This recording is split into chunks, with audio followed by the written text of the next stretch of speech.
Okay, good morning. Thanks very much. So yeah, improving water quality through riparian conditions and functions, and it's very much continuing from the messages that we've just heard, thinking actually a bit more into what's been called buffer zones, quite commonly, buffer strips in agriculture and otherwise developed catchments. Oh, slides aren't moving on. One second. Yeah, okay.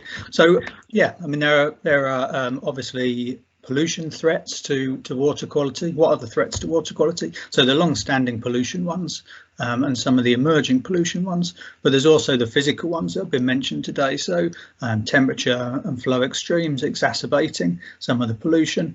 And obviously there's many interactions at all levels amongst those, but one particularly one that's a sort of master level interaction is the riparian condition and the effect that can have on many of the other processes. So I'm just going to look into that and what we might do about it.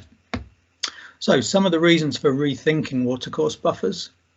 If we have more innovative use of design structures, that includes all the way from below the ground, deep rooting, the ground surface going up to the canopy of trees, and that increases certain benefits. It gives more certainty in some of the functions we're after. It leads then in turn to more space or effort in their adoption. And hopefully through that we can align funding across multiple benefits and add leverage for uptake. But the fundamental thing is that we're looking many places and our current riparian margins are pretty poorly performing. So what are these aspects of poor performance? So here's a few sort of common failings that you might see. The photos at the bottom are things that often occur, unfortunately, but are slowly being tidied. So in general, the stream channel itself can be straightened and deepened, limited connection to the floodplain, might be banks collapsing, there might be in pasture land access by animals to the watercourse and trampling and poaching and maybe ring feeders near the stream edge. In many cases, there are artificial soil drains. In arable situations, there might be traffic going near the water edge, close to the sort of 2 metre protected zone, and there might be erosion crossing the buffer. So these are things we'd like to try and tackle. But the argument is that we want to kind of flip the argument, in fact. So often when you're talking about these things, someone might react and say we want to minimise the good productive land taken out of production by having to have a buffer strip. So that gives a negative light to it. And instead we turn the argument on the head and we say, well, quite often the areas that are the best for the buffer, potentially the areas that are the worst to farm or the worst in many ways, they might be the wettest field corner, which is worse to work, but is actually the position in the field by which a lot of the pollution sort of surface runoff comes towards the stream. So there are things like that that make sense. So we want to turn the argument into we're making best ecosystem benefits out of often less useful areas. So just looking around, this graph shows that about 50 buffer strips around watercourse margins, I should say, around northeast Scotland were looked at.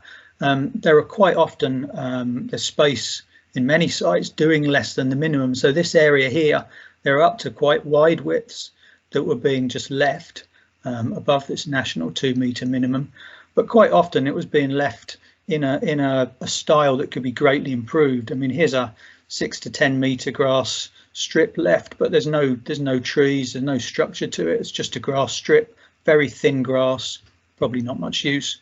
Here's a field corner, maybe that's a EFA type approach, but it's just left bare, and it might well have flows of sediment and runoff going across it. That could again be better use for that space. So what are the type of things that we're thinking that we could do with these spaces or persuade a bit more space? So we're talking about elements of design structure here, and we've heard about some of them to do with trees, of course. And trees are very good at many things. One of them is reducing spray drift through aerial pollution pathways. Rough ground surface, trees, rough grass, shrubs are good at trapping runoff and sediments. So if that sediment load is more aggressive, we perhaps want more roughness. And we might include in that roughness sort of sediment traps and resculpturing the ground. We want to promote infiltration. We can get some of the nutrients and runoff down in the soil and help some of the natural processes. We maybe want to use vegetation to enhance an uptake of the nutrients. Maybe we can even then crop that off by managing the vegetation, cutting down periodic cutting of vegetation or woody biomass. Soil organic matter is good in these zones to fuel some of the microbial processes of degrading pesticides or denitrifying nitrogen. We want to try and tackle some of really problematic things for these riparian zones, like field drains that run across them in the subsoil. We want to try and enhance the connectivity between the aquatic and the terrestrial parts of the environment, so we can connect the channel better with its banks and floodplains. And some of the services that trees bring that we've just heard about: leaf litter, woody debris, stabilising banks with roots and shading. So just some of the measures then, starting with tree planting. We've heard a lot. I'll not go too much more into it, but mainly native broadleaf trees, needs time to establish and manage the many benefits, needs some design for the situation. There are certain places where fast growing biomass, maybe non-indigenous trees, are appropriate, but there are issues in the funding and some of the design schemes at the moment. In terms of improving biodiversity, we can use specific seed mixes, and there's already good prescription for what wildflowers and guidance for establishing them that's in some of the agri-environment schemes presently. But improving on that still further, if we had a diversity in some of the soil wetness, we would have a more diverse habitat, and that would bring better benefits. And of course, some of these biodiverse corridors are good at landscape linkages between other habitat areas. An interesting, perhaps new one for people, especially farmers, to think about is raised ground features. I mean, here you're working alongside some of the actions of the natural flood management community, so we can raise some earth banks, and that can be from field runoff water storage or overbank flood storage, and it's just temporary storage. You know, within a day or two, it's been designed to run away. Small ponded infiltration areas, for example, at the bottom photograph, created by some existing agricultural machinery. Saturated buffers, if we have wet buffer strips, this is another bit of new thinking. Then we can enhance some of the processes around having more soil organic matter, and perhaps bringing field drains and waters rich in nitrate onto soil organic matter rich areas and causing denitrification and breakdown of chemicals. And in some ways, studies have looked at packaging some of these elements together. This is something we think of as the Buffer Tech-led a Danish project, sort of design of innovative buffer zones, where some of the things are put together, cutting back field drains into a linear additional wetland by the side of the stream, a bioactive root zone with a tree area, and then protecting the natural stream corridor.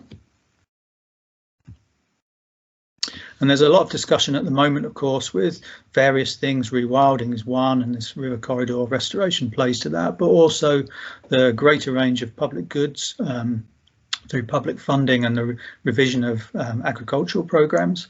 So within these buffers, there's space to create livestock crossings, footpaths, to enhance visual amenity, to increase pollinator services, of course, the stream shading and river temperature regulation, but maybe even alternative harvests. Definitely there's a need for demonstration, where I would say that tree planting and grass margins are more acceptable. Some of the things that I've discussed around wetter ground, raising artificial drainage waters to the surface, ponds and sumps and sediment traps, they're perceived as engineering, and part of this perception of wet ground on farms being a negative thing. Of course, this needs planning at different scales, and in terms of catchment planning, often some of these more engineered designed elements are tackling sort of strong issues in headwaters. Maybe they're steeper headwaters and they've got more diffuse pollution challenges, or the channel's more degraded physically. But then down in the main rivers, we perhaps change to a focus on perhaps areas of wider, more natural riparian woodland and more enhancement with floodplains and restoring wetlands. So different things for different zones. So in summary, our currently narrow or absent buffers are failing for diffuse pollution and wider benefits, and the uncertainty in their function leads to a lack of the extra effort.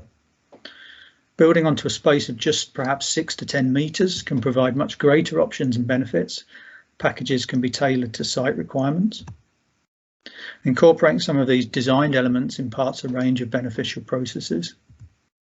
Specific strategies, the measures are needed for problem situations, maybe excess erosion, subsurface nitrate transfers and soluble phosphorus accumulation. But wariness exists definitely of temporary water ponding measures and saturated buffers, and that particularly these areas need demonstration. These are just a few links to resources in case the presentation's available afterwards. But thank you very much.